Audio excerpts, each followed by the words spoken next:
राम राम राम। बोलो श्री ध्रुव महाराज की जय। संक्षेप में कुछ कहेंगे, कथा का विस्तार बहुत है। श्री कृष्ण गीता में कहते हैं, चतुर्विधा भजन्ते माम जना सुकृत अर्जुना, 8 जिज्ञासु अर्थार्थी ज्ञानी च भर्सवा। बोलते 4 प्रकार के व्यक्ति मेरे पास आते हैं, लेकिन तब आएंगे जब उनके पास सुकृति होगी। वो 4 श्रेणी क्या है? बोलते 8, जो कोई विपत्ति में है, जिज्ञासु जिसको मेरे प्रति कोई जिज्ञासा है, और अर्थार्थी, अर्थार्थी मतलब जो कोई कामना लेकर मेरे पास आता है, और ज्ञानी। तो ये भगवान की गीता की वाणी में जो अर्थार्थी जो बतलाया, जो मेरे पास आता है अपनी कामना लेकर, उसको चरितार्थ करने के लिए भागवत जी में श्री ध्रुव महाराज की कथा आती है। क्यों? क्योंकि भगवान ने संकल्प लिया है, अकामो सर्व कामो वा मोक्ष काम उदारी तीव्रेन भक्ति योगेन जजते पुरुष परम। बोलते कोई कामना लेकर मेरे पास आए, या निष्काम भावना से आए, या मुक्ति की कामना से आए, मैं सबकी इच्छा को पूर्ण करता हूं। तो अब ये भी हम लोग ने सुन लिया, राजा उतानपाद के पुत्र ध्रुव जी ये वन में तपस्या करने आए। कौन से वन में? इसी मधुबन में, इसी स्थान पर सतयुग में तपस्या करने आए। निष्काम भावना से नहीं आए, कामना लेकर आए हैं, इसलिए इनको सकाम भक्त की श्रेणी में रखा गया है। ध्रुव जी के चरणों में अपराध ना हो, इसलिए भागवत जी के टीकाकार बतलाते हैं, ध्रुव जी भागवत जी के उपलक्ष्य में हमको शिक्षा दे रहे हैं, साधक को कैसे शिक्षा प्राप्त करनी चाहिए, ध्रुव जी उसका चरित्रार्थ करके दिखला रहे हैं। पहली बात तो ये कि भक्ति में किसी प्रकार के गुणों की आवश्यकता नहीं होती। भक्ति स्वतंत्र स्वतंत्र है, जैसे भगवान स्वतंत्र है, भक्ति महारानी भी स्वतंत्र है।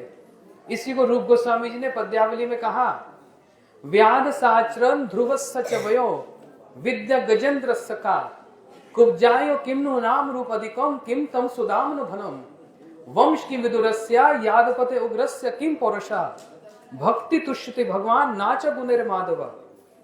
बोलते सिर्फ एकमात्र भक्ति ही माधव को प्रसन्न करती है, गुणों के द्वारा माधव वशीभूत नहीं होते। यदि ये बात होती तो व्याध साचरण, उस शिकारी व्याध का आचरण कैसा था जो पशुओं को मारता था, उसको भक्ति कैसे प्राप्त हो गई? ध्रुवस्य च वयो, ध्रुव जी की क्या वयस थी, क्या आयु थी? ध्रुव जी कोई बड़े नहीं थे, 5 वर्ष के बालक थे बस। पिता के विमाता के वचन सुनकर, पिता की गोद में बैठने की लालसा प्राप्त करते हुए, विमाता सुरुचि के कठोर शब्द सुनकर, ऐसा क्षत्रिय स्वभाव, क्योंकि राजा उतानपाद के पुत्र हैं, क्षत्रिय स्वभाव, 5 वर्ष के बालक को, वो ध्रुव जी को वो बात इतनी लग गई कि तुरंत वन में जाकर तपस्या करने आ गए। लेकिन कोई भी भगवान की प्राप्ति तब नहीं कर सकता जब तक एक सद्गुरु का जीवन में आश्रय ना हो।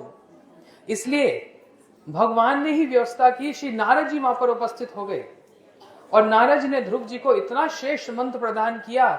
ये बात कब की है? सतयुग की। और कौन सा मंत्र प्राप्त किया? ओम नमो भगवते, सबाई बोलो, ओम नमो भगवते वासुदेवाय, ये मंत्र प्राप्त किया। और ध्रुव जी वन में तपस्या कर रहे हैं। पहले महीने में 3 दिन के अंतर में वृक्ष के पत्ते खाकर ही जीवन निर्वाह किया। भजन बढ़ता जा रहा है, भोजन कम होता जा रहा है। दूसरे महीने में 6 दिन के अंतर में वृक्ष के बेर खाकर, तीसरे महीने में 9 दिन के अंतर में जल पीकर, और फिर ये सब खाना पीना भी छोड़कर वायु पीने लगे। और इसी में सारे सृष्टि में वायु का दबाव हो गया। सारे देवता भगवान के पास गए कि प्रभु क्या प्रलय होने वाली है? भगवान ने कहा नहीं, ये प्रलय नहीं, एक भक्त मेरी तपस्या कर रहा है, इसलिए मैं उसका दर्शन करने जा रहा हूं। भगवान ने ये नहीं कहा मैं दर्शन देने जा रहा हूं, बोला मैं दर्शन करने देने नहीं, मैं दर्शन करने जा रहा हूं। किसका? ध्रुव का दर्शन।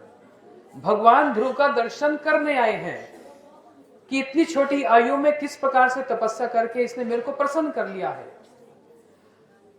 संक्षेप में ध्रुव जी ने श्री भगवान का जब दर्शन किया, उनका कंठ हिल रहा है परंतु शब्द नहीं प्रकट हो रहे, तो भगवान ने अपना शंख ध्रुव के कपोलों पर जो लगाया, सारा का सारा ज्ञान उतर आया। इसलिए कहा मुकम करोति वाचालम पंगु लंघेते गिरिम यद कृपातम वंदे परमानंद माधवम। भगवान की यदि कृपा हो तो गूंगा व्यक्ति भी बोलने लग जाता है, वाचाल हो जाता है, और लंगड़ा भी पर्वतों को पार कर जाता है। ध्रुव जी को ऐसी कृपा श्री भगवान की कृपा प्राप्त हुई। इसलिए ध्रुव जी भगवान के सामने जब उनका दर्शन कर रहे हैं, नेत्रों से झरझर अश्रु बह रहे हैं, और उस समय भगवान मानो नेत्रों से कहने, ध्रुव वर मांग, तुम तो एक कामना के लिए मेरे पास आया। ध्रुव जी निष्काम भावना से नहीं आए। इसमें बहुत प्रकार की शिक्षा, जैसे महाराज बतला रहे थे, सभी वैराग्य एक समान नहीं होता, सभी त्याग एक समान नहीं होता। ध्रुव जी का वन गमन, ध्रुव जी का जो त्याग है वो कामना के द्वारा वशीभूत है। ऐसे कितने और उदाहरण हैं। कोई यदि कहे श्री रघुनाथ दास गोस्वामी जी का वैराग्य, श्री रूप गोस्वामी जी का वैराग्य, ये भी वन में गमन किए। श्री महाप्रभु जी का भी संन्यास हुआ, तो क्या एक समान है? नहीं। वहां पर उनका उद्देश्य भगवान की प्रसन्नता का है, वो त्याग भगवान के केंद्रित है। लेकिन ध्रुव जी का जो त्याग है वो भगवान को केंद्रित नहीं है, अपनी इच्छा को केंद्रित है। और कौन सी इच्छा? मैं एक ऐसे आसन पर बैठ के दिखलाऊंगा जहां पर मेरे कोई भी पूर्वज आज तक बैठे ना हो। ये ध्रुव जी की मन की कामना थी। ऐसे सिंहासन पर, ये पिता का सिंहासन क्या, ऐसे सिंहासन पर बैठूंगा जहां पर मेरे कोई पूर्वज आज तक ना बैठे हो। लेकिन आज जब भगवान का दर्शन किया, ध्रुव जी के हृदय में तो भक्ति उतर आई। अभी तो कामना लेकर गए, लेकिन भगवान का दर्शन प्राप्त करने से ही भक्ति जब आती है तो सबसे पहले पश्चाताप होता है। ये भक्ति का लक्षण है। भक्ति आने के साथ ही पश्चाताप होता है, और यदि पश्चाताप नहीं हो रहा, इसका मतलब भी भक्ति का आविर्भाव हृदय में नहीं हुआ। और जैसे पश्चाताप की भावनाएं, ध्रुव जी क्या कह रहे हैं, स्थान अभिलाषी स्थिति तपस्या हम तम प्राप्तवान देव मृंद गयम काचम विचिन्पे अपि दिव्य रत्नम स्वामी कृतार्थ अस्मि वरम न याचे, वरम न याचे। देखो कितनी सुंदर बात कही है। बोलते मैं आया था एक कामना लेकर, लेकिन अब मैंने जब आपका दर्शन प्राप्त किया तो क्या तुलना की गई, एक कांच के टुकड़े के लिए आया। ध्यान देना इस बात को, एक कांच के टुकड़े के लिए आया था, और अब मुझको क्या प्राप्त हो गया, आप जैसे दिव्य रत्न प्राप्त हो गया। तो ध्रुव जी ने कांच के टुकड़े को, किस किस को कांच का टुकड़ा कह दिया? अपने पिता उतानपाद के सिंहासन को भी कांच का टुकड़ा कह दिया। उनके पिता स्वयंभू मनु के सिंहासन को भी कांच का टुकड़ा कह दिया। उनके पिता ब्रह्म पद को भी क्या कह दिया, कांच का टुकड़ा। ये सब कांच के टुकड़े हैं। किसके सामने? आप जैसे दिव्य रत्न के सामने ये सब कांच के टुकड़े हैं। इसलिए प्रभु मैं तो अब आपसे एक ही प्रार्थना करता हूं। बोलते हैं परम दृष्टा निवर्तनते, जब श्रेष्ठ रस प्राप्त होता है तो निम्न रस अपने आप ही फीका पड़ जाता है। इसलिए अभी तक तो ध्रुव जी ने अपने पिता, फिर स्वयंभू मनु और ब्रह्मा जी के पद को फीका मान लिया, कांच का टुकड़ा मान लिया। और अब ध्रुव जी जब भगवान को सामने समक्ष दर्शन कर रहे हैं, उनको भी निम्न मान दिया, भगवान के दर्शन को भी निम्न माना। और श्रेष्ठ किसको मांगा? ध्रुव जी कह रहे हैं भक्तिमय परिवर्तन त्वयि में प्रसंगो भूयात आत्मात्मा मलशयनम। हे प्रभु आप मुझको अपने भक्तों का संग प्रदान करो। अरे सामने भगवान खड़े हैं, क्या ये यथेष्ट नहीं है? नहीं, इससे श्रेष्ठ भी कुछ और है। क्या है? भक्तों का संग। आप मुझको उन भक्तों का संग प्रदान करो जिनके संग में रहकर मैं आपकी भक्ति के शिक्षा और दीक्षा को प्राप्त कर सकूं। अच्छा, ध्रुव जी को तो नारद जी का संग प्राप्त हो चुका था, दीक्षा मंत्र प्राप्त हो गया था। अब क्या बोल रहे ना ध्रुव जी, मुझको भक्तों का संग प्रदान करो जो सबसे में आपकी कथा में डूबे रहते हैं। क्यों कह रहे हैं? शिक्षा प्रदान कर रहे हैं एक साधक पक्ष के लिए। युग कौन सा था? सतयुग, जिसमें कृतय अध्यात्म विष्णु, जहां पर तपस्या के द्वारा भगवान की प्राप्ति होती थी। युग था सतयुग। गुरु जी कौन है? जगत गुरु नारद जी। मंत्र कैसा? इतना श्रेष्ठ मंत्र। और मंत्र तपस्या का स्थान कौन सा? ऐसा श्रेष्ठ। 12 वनों में जो अन्यतम मधुवन, लेकिन इतने श्रेष्ठ सामग्री प्राप्त करने पर भी ध्रुव जी कामना रहित होकर नहीं, कामना सहित होकर मधुवन में तपस्या करने आए। नारद जी जैसे गुरु, श्रेष्ठ मंत्र, स्थान क्या ब्रजमंडल, वो भी मधुवन, लेकिन तब भी अपनी कामना को रहित नहीं, कामना सहित आए। इसके संबंध में चैतन्य चेतामृत में कहा, से के जनपान करे उपशाखा बढ़ी जाए, स्तब्ध होए मूल शाखा बाड़ी ते न पाए। गुरु जी ने तो हृदय में भक्ति का बीज दे दिया, सब प्रकार की सामग्री उपलब्ध है, ब्रजमंडल परिक्रमा भी है, सदगुरु का संग भी प्राप्त है, शेष मंत्र भी प्राप्त है, ब्रजमंडल भी प्राप्त है, लेकिन फिर भी कामना, अशेष कामना हृदय माजी, अशेष कामना हृदय में उसका दूरीकरण नहीं हो रहा। क्यों? वास्तव में वो संग नहीं हो रहा।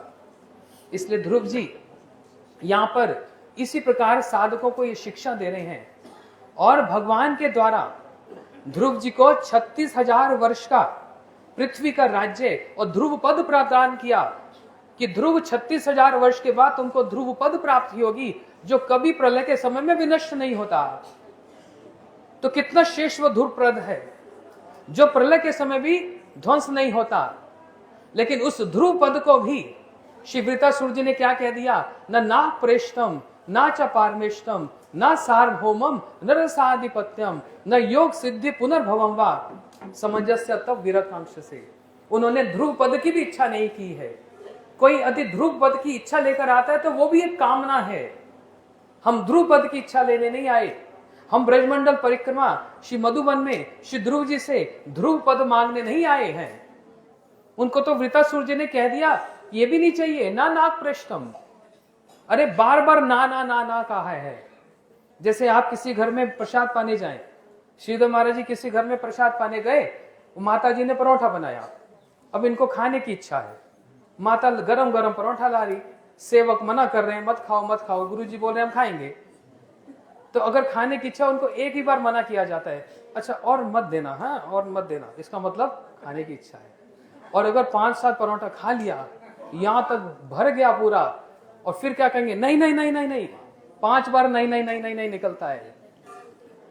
वृत्तासुर जी क्या कह रहे हैं, एक बार नहा नहीं कहा, न नाग प्रेष्ठम न पारमेष्टम न सार्वभौमम न रसाधिपत्यम न योग सिद्धि पुनर्वा। कितनी बार ना बोला कि मन में इसके लिए कोई कामना ही नहीं है, ये तुच्छ है, इसलिए ना ना ना ना ना ना ना ये शिक्षा दे रहे हैं। ये भी नहीं चाहिए। तो यहां पर आकर मधुबन में क्या चाहिए, कौन सा पद चाहिए? बोलते हैं राधा दासी पद चाहिए। ध्रुव पद नहीं मांगने आए। इनकी कृपा से, इनके आशीर्वाद से, जो गुरुदेव के द्वारा जगत में प्रचारित जो हमारा लक्ष्य है, वो श्री राधा दासी का पद, वो प्राप्त करने के लिए, भिक्षा मांगने के लिए हम इनका दर्शन करने आए हैं। बोलो श्री ध्रुव नारायण की, बोलो श्री कृष्ण गर्भ की, श्री ध्रुव महाराज की, ताई गौर प्रेमानंदे। Okay, so next katha will be at Mansarovar in English.